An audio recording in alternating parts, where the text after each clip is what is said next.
Hello everyone, and welcome to my Path of Exile 1.3 Mjolner Marauder build guide. This is a build that I've been playing since the skill tree reset. I was able to start using a Mjolner I got, and I've been really having a lot of fun playing this build. But I did have some struggles or indecision trying to figure out how to get the tree going, so I want to make this guide for anyone who may be running into the same issue. Just gonna quickly show you some fighting here, let you see what the build can do, let you decide whether or not you want to waste your time watching the rest of this video. And as you can see, pretty powerful. I'm level 76 right now, and this is a level 73 map, I believe. No, yeah, it's 73 map, so pretty dangerous for me. I really don't want to die on this guy here. That'll be really embarrassing to die on the build guide here. Doing okay so far. Let's open up this chest. You can see very little danger from me here. Anytime I open a chest on any other of my builds, it's like, you know, it's like a total sweating bullet situation. But as you can see there, no problem opening that chest and just destroying everything in a couple of seconds. So let's get into the tree a little bit. I'm going to talk about that and then talk about the bandit quest that I took and some of the equipment that I use in this video. Starting from the Marauder position, you can start from Templar, you can start from Duelist as well, and should be able to get the same, if not better results. You can probably even start from Scion, but it's not a good way to start here, really. Somebody can figure something out better, I'm sure. But starting from the Marauder, you come down here into the Warrior's Blood. I branch south and across back into Barbarism to reach the outside of the tree. Now you can come up top here, but going down south allows me to go into the Duelist area to pick up some of these dexterity nodes, because you're really trying to grab as much strength and intelligence as you can to use the Mjolner. You don't want to leave behind the dexterity, because some of the skills you use do require a decent amount of dexterity. You don't want to leave that behind. I grabbed the iron reflexes here. That's a personal thing for me, only because of my equipment that I have available, but you don't need to take that iron reflexes. You can take anything else if you have different equipment.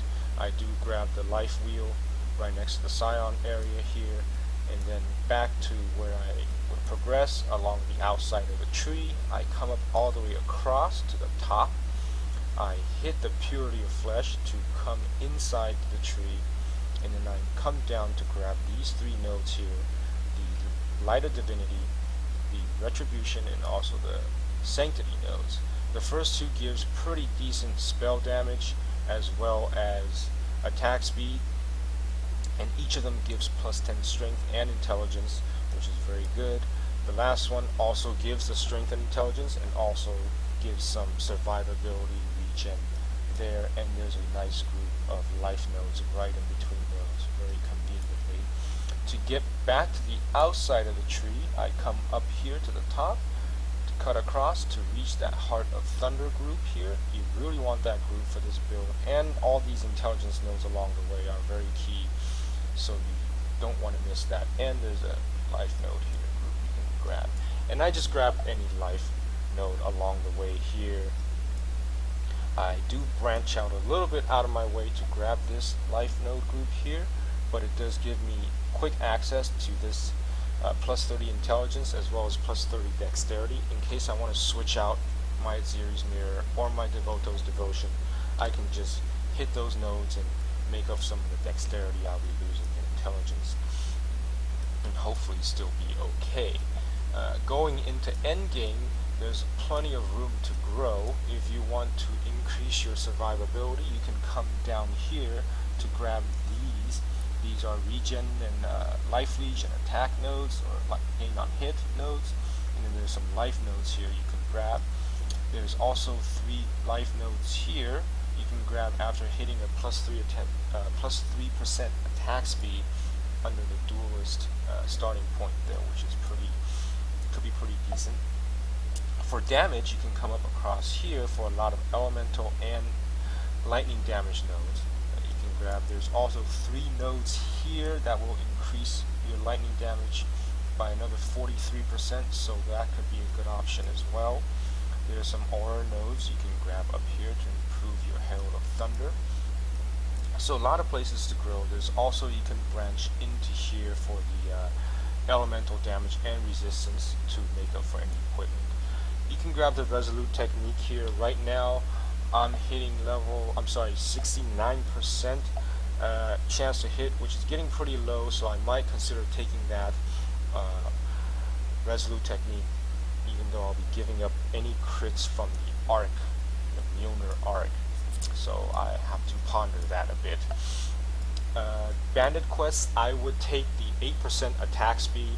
I would go ahead and take the points for the other 2, because with this tree you are 1 point away from an endurance charge, you are 1 point away from a frenzy charge, so there's really no need to get locked in to a charge using one of the bandit quests. You're 2 points away from a frenzy charge, a power charge in both these areas, although there's really no point in that for this build. So you don't need that, any of the charges from the bandit quest. And then for the last one, I would just take the point. Points are much more flexible, better to use. Current equipment, very, very tame stuff that I've just found.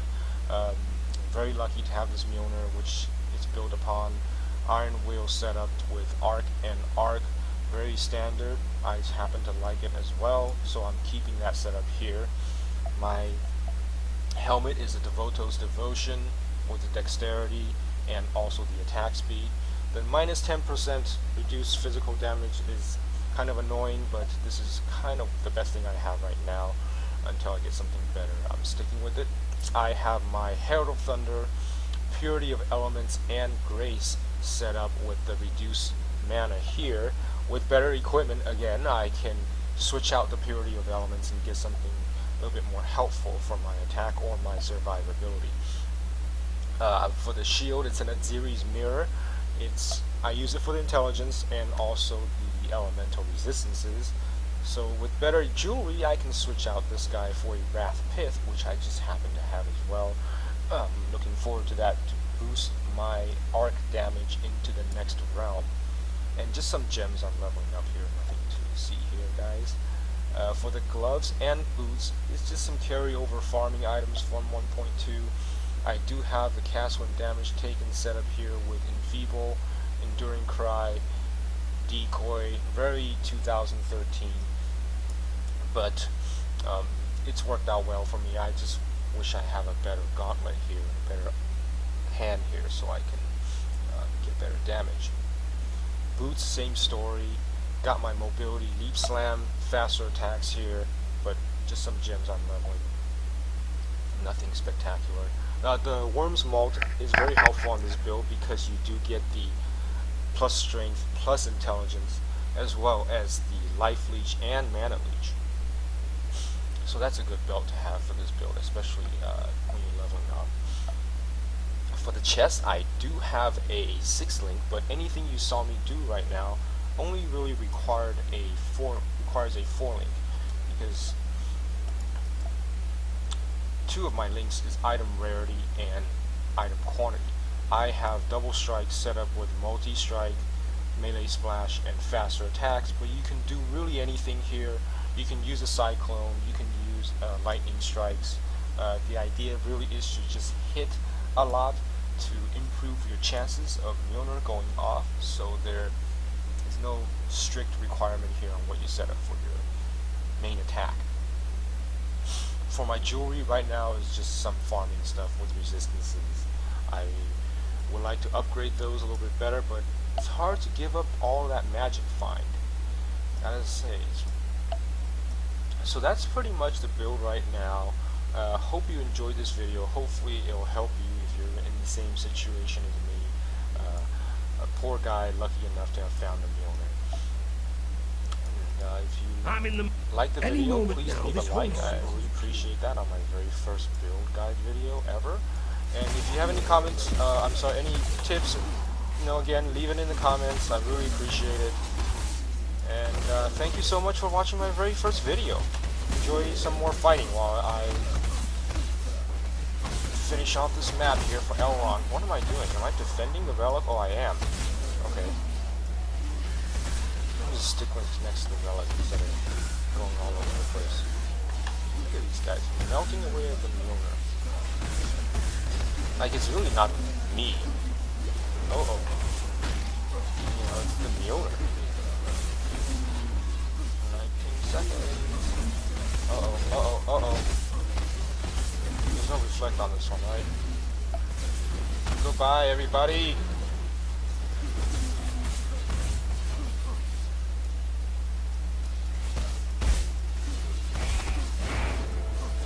Whoa, that was close.